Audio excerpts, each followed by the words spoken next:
Assalamualaikum warahmatullahi wabarakatuh. Saya Subadi, Kepala Desa Maturetno.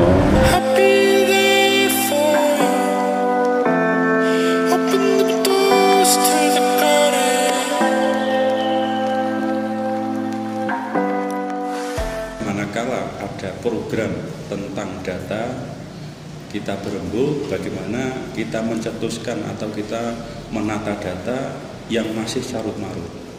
Dan alhamdulillah dengan mitra BPS kita sharing, ternyata mendapat apresiasi dari BPS setempat, khususnya Kabupaten Wonosobo, sehingga kita mengadakan pendekatan. Perkenalkan, nama saya Melani Kristiana Pratiwi.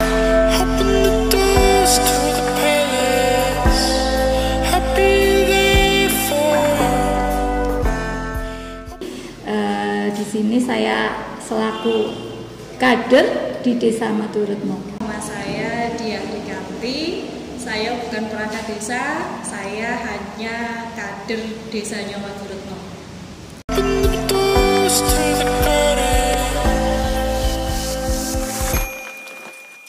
Posisi saya di tim Desa Cantik sebagai koordinator, kata Mbak Melani. Desa Cantik itu apa? Kita itu sampai dengan di atas itu di musren aja dipertanyakan. Desa Cantik itu apa? Tujuannya apa? Untuk apa? Nah, itu. Tapi kalau ditanya kenapa saya mau terjun di Desa Cantik, karena saya butuh data. Sementara data yang ada di desa saya belum rapi. Jadi kalau mau butuh data apa, saya masih kelimpungan sendiri, saya harus cari sumber datanya di mana.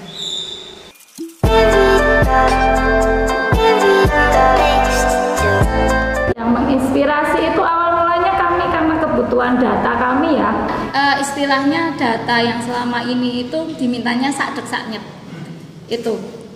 Dan dengan adanya kebutuhan data kami dan kita rasan-rasan ke pihak desa, itu kita juga bingung. Desa juga butuh data, kita juga dari PKK juga butuh data. Dengan awal seperti itu, maka mulailah kita bentuk tim 11. Tim 11 yang nantinya kita bagi, ada bagian mengentri, ada bagian pencacah, di bawah bimbingan BPS Kabupaten Wonosobo pada waktu itu selama 2 hari. Pengumpulan datanya kita punya 11 orang yang diterjunkan di 11 RW yang ada di Maturetno, dan 1 orang itu membawai atau punya tanggung jawab di 3-4 RT. Jadi dia yang bertugas untuk door to door mengumpulkan kuesioner sebanyak RT yang ada di bawah tanggung jawab dia. Untuk pembinaan dari BPS Kabupaten Wonosobo, karena kebutuhan data selama ini yang kita butuhkan, pengolahannya bagaimana, kita kan masih bingung ya. Nah, akhirnya kebetulan kami, saya dan Pak Diah itu adalah mitra BPS. Kita perasan dulu sama Pak Kades, Pak, kita butuh data, itu gimana biar data kita itu nggak amburadul. Manakala data amburadul, ini jelas pembangunan di desa ini agak terkendala. Yuk kita buat pendataan biar benar. Nah, di situ kita rasan ke BPS. Dengan adanya Desa Cantik, setelah kita sudah dari BPS dibina, BPS mau membina, mau sampai selesai, bahkan dari kebutuhan kita apa, kita masih diberi jalan agar mudah. Cara pendataan yang benar dari BPS itu kita semuanya, baik dari Bintek 1, Bintek 2, ada Bintek 1, Bintek 2, dan Bintek 3, itu kita tetap selalu dibimbing oleh BPS. Tapi nanti untuk update datanya kita maunya setiap bulan. Jadi database sudah ada, perbaharuan datanya tiap bulan. Jadi kita awal mulanya supaya data benar-benar akurat, kita memang masih menggunakan kuesioner door to door dari rumah ke rumah. Ya sesuai dengan caranya BPS, karena kita memang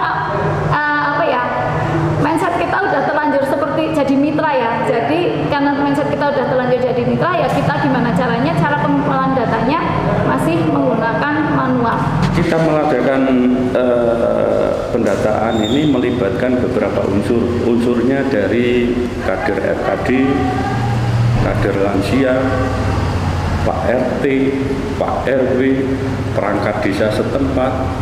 Karena saya butuh data. Karena saya butuh data. Jadi apapun saya lakukan yang penting saya dapat data. Bagus. Ya itu. The show must go on.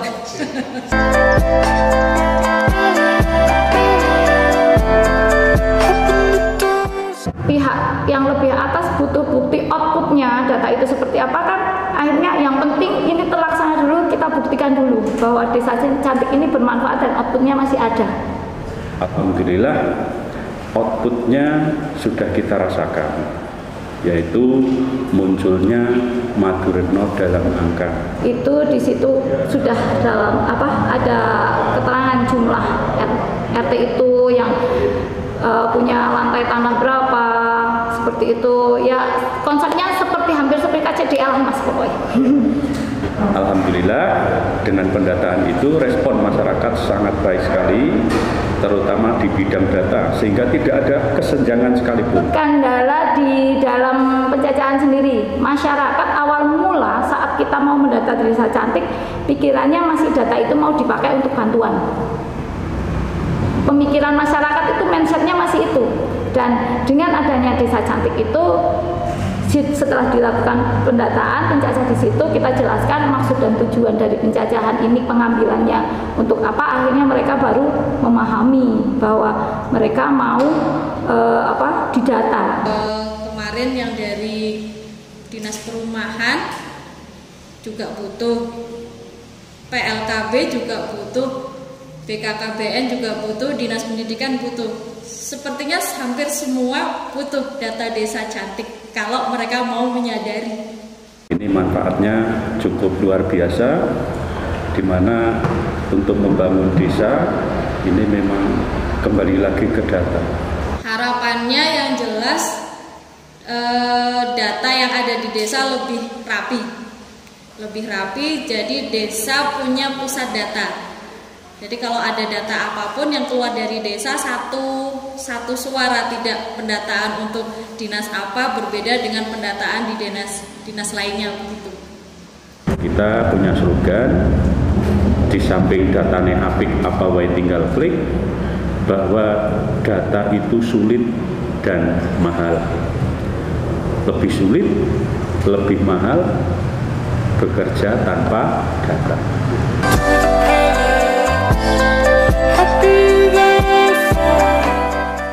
Desa Cantik adalah suatu upaya dari pemerintah desa untuk bisa mewujudkan suatu tata kelola data yang baik di desa. Diharapkan dengan Desa Cantik, setiap desa bisa mempunyai database yang baik sebagai salah satu acuan kebijakan pembangunan di desanya masing-masing. Jadi, jangan malu untuk bergabung dengan Desa Cantik.